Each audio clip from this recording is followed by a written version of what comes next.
Hello everyone, welcome back to Commerce Point. आज की इस वीडियो में हम कवर करेंगे कैश फ्लो एनालिसिस को, जो कि आपका यूनिट 2 अकाउंटिंग एंड ऑडिटिंग का एक पार्ट है। लास्ट वीडियो में मैंने आपको करवाया था कि कैश फ्लो स्टेटमेंट कौन सी कंपनीज़ के लिए मैंडेटरी है, कौन सी कंपनीज़ के लिए ये मैंडेटरी नहीं है। देन हमने डिस्कस किया था कि कैश फ्लो स्टेटमेंट में 3 एक्टिविटीज़ को हम इंक्लूड करते हैं: operating activities, investing activities and third one is the financing activities. Basically cash flow statement में हम sources of cash and application के ऊपर फोकस करते हैं। ये सारे पॉइंट्स मैंने अपनी लास्ट वीडियो में कवर किए हैं। अगर आपने वो वीडियो नहीं देखी तो मैं डिस्क्रिप्शन बॉक्स में उसका लिंक डाल देती हूँ, आप उस पर क्लिक कर ये वीडियो ज़रूर देखिएगा। आइए स्टार्ट करते हैं आज का topic, that is cash flow from operating activities. सबसे पहली बात, यहाँ पर हम फोकस करेंगे ऑपरेशंस के ऊपर। ऑपरेटिंग का मतलब ये है कि कंपनी का मेन सोर्स ऑफ इनकम क्या है, कंपनी के लिए main source of cash inflow क्या है। तो अगर मैं बात करूं नेस्ले इंडिया की, अगर मैं बात करती हूं डेल कंपनी की, अगर मैं बात करती हूं ओला की, तो इन सब के लिए main source of cash inflow होगा वो प्रोडक्ट जो कि ये लोग सेल कर रहे हैं, या फिर कह लीजिए वो सर्विसेज जो ये कंपनीज प्रोवाइड कर रही हैं। इसका मतलब कि ऑपरेटिंग एक्टिविटीज़ में हम उन सोर्सेज के कैश इनफ्लो और कैश आउटफ्लो को इंक्लूड करेंगे जो कि कंपनी के प्रोडक्ट सेल करने से होते हैं। तो cash flow from operating activity हमारा हुआ main revenue generating activities of an enterprise. किसी भी एंटरप्राइज की वो एक्टिविटीज़ जहाँ से मेन रेवेन्यू जनरेट होता है। These cash flow are generally cash effect of transactions that enter into the determination of net income. तो मेन सोर्स क्या है आपकी इनकम का?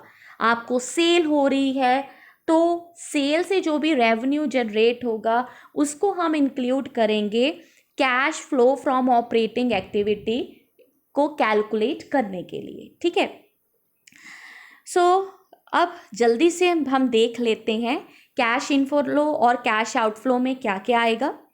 कैश इनफ्लो में हमारे पास सोर्सेज हो सकते हैं फ्रॉम सेल ऑफ गुड्स और the services, from interest and dividend income. Actually ये ना डिपेंड करता है कि कंपनी क्या काम करती है। अगर मैं किसी इंश्योरेंस कंपनी की बात करूं तो उसके लिए मेन सोर्स क्या है? Insurance premium. और उसके लिए मेन एप्लीकेशन क्या है? मेन खर्चा वो कहाँ पर करेगी? मेन खर्चा वो करेगी क्लेम के ऊपर।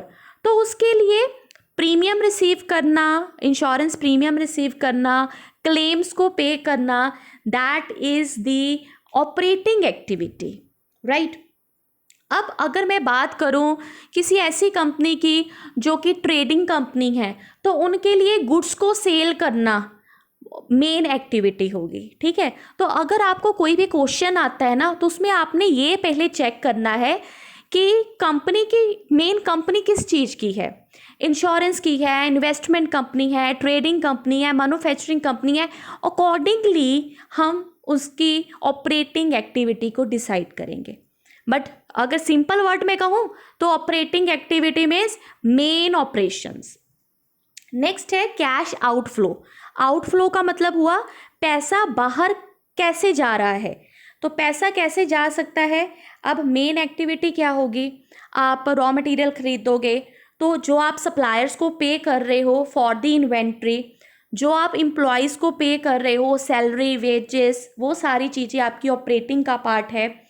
अगर आप पे कर रहे हो अपने लैंडर्स को इंटरेस्ट वगैरह, अगर आप गवर्नमेंट को टैक्सेस पे कर रहे हो, अगर आप कोई और खर्चा पे कर रहे हो अपने सप्लायर्स को गुड्स को मैन्युफैक्चर करने के लिए, तो वो आपकी ऑपरेटिंग एक्टिविटी का पार्ट हो जाएगा। ठीक है, ऑपरेटिंग एक्टिविटी मतलब वो एक्टिविटी जहाँ से मेन सोर्स ऑफ इनकम है, या फिर वो जो main source of application of money है। ठीक है, अब कुछ आइटम्स मैं आपके साथ डिस्कस करती हूँ जो कि ऑपरेटिंग एक्टिविटी में हम इंक्लूड करेंगे।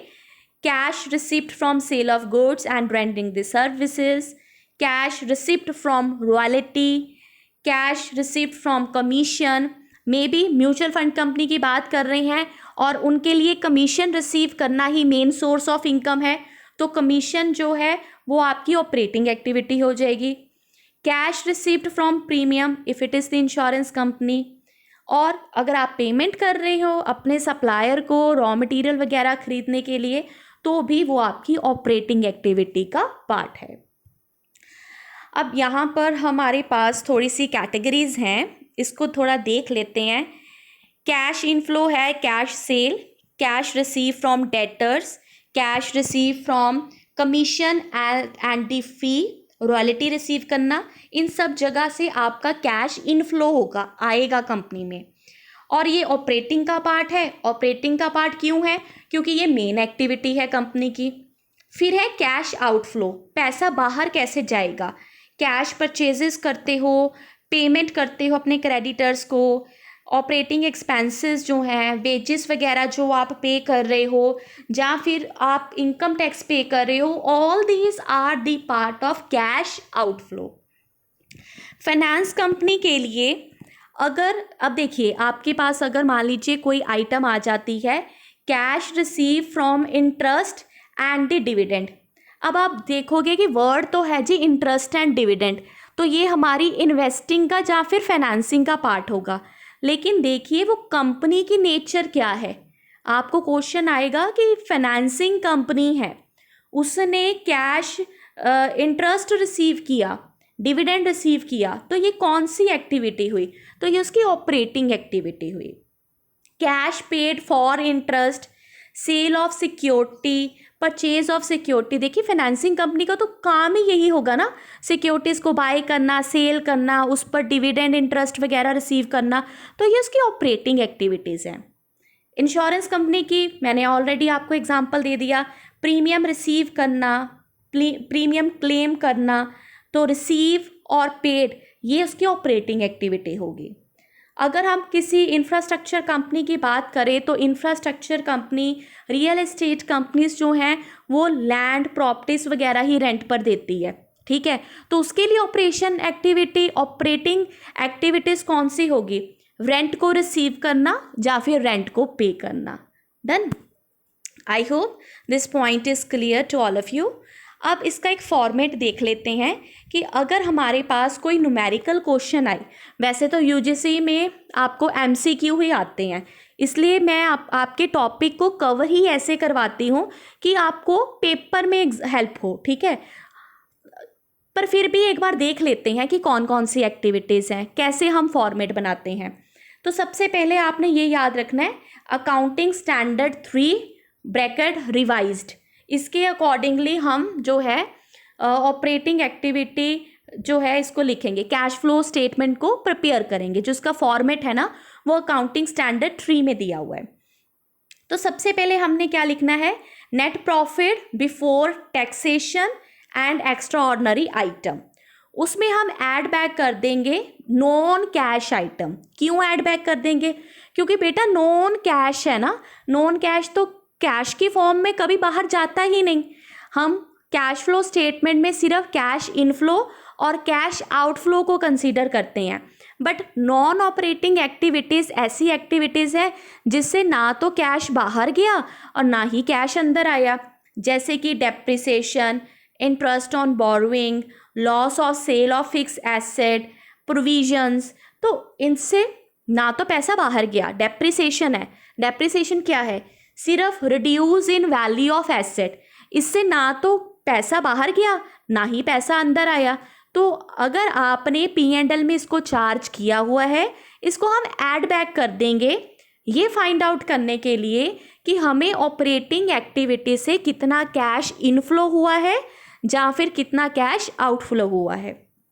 देन उसके बाद डिडक्ट हम क्या करेंगे, इंटरेस्ट इनकम डिडक्ट कर देंगे, डिविडेंड इनकम, रेंटल इनकम, ये सारी हमारी क्या है, नॉन ऑपरेटिंग आइटम्स हैं।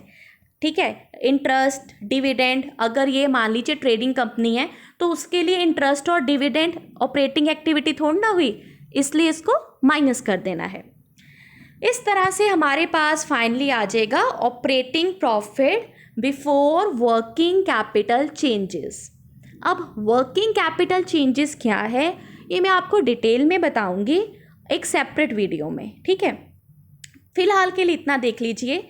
अगर तो करंट एसेट में डिक्रीज हो रहा है तो उसको ऐड कर देंगे, और करंट लाइबिलिटी में इंक्रीज हो रहा है तो उस वैल्यू को हमने ऐड बैक कर देना है। ऑपोजिट बिल्कुल करेंगे, डिडक्ट करेंगे अगर करंट एसेट इंक्रीज हो रही हैं और करंट लाइबिलिटी डिक्रीज हो रही हैं। इस तरह से हमारे पास आ जाएगा कैश जनरेटेड फ्रॉम ऑपरेशंस। अब इसमें से फाइनली डिडक्ट कर दीजिए इनकम टैक्स पेड। अगर कोई नेट रिफंड वगैरह रिसीव हुआ है तो उसको ऐड कर दीजिए।